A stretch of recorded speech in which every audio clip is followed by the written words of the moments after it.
Welcome to Man Does Tech, where I solve the problems you didn't even know you had. You already have the form open, so let's start. Click Send at the top right, then pick the Link tab and copy the URL.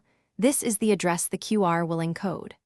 Once you click the small QR icon Google shows, it instantly generates a scannable code you can download as an image.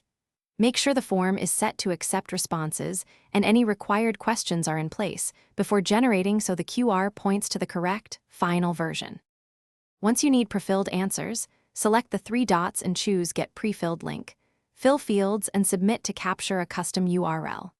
Make sure to shorten the link when possible, because shorter URLs make less dense QR patterns and scan more reliably across devices.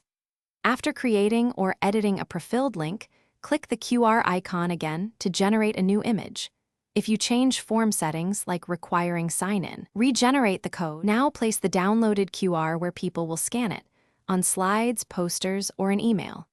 You should always test it on both iOS and Android.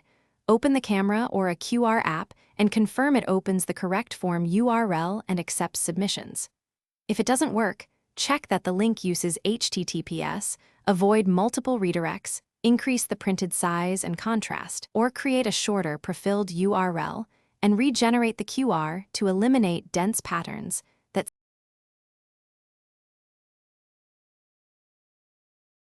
Thanks for watching. If you found this helpful, don't forget to like and subscribe.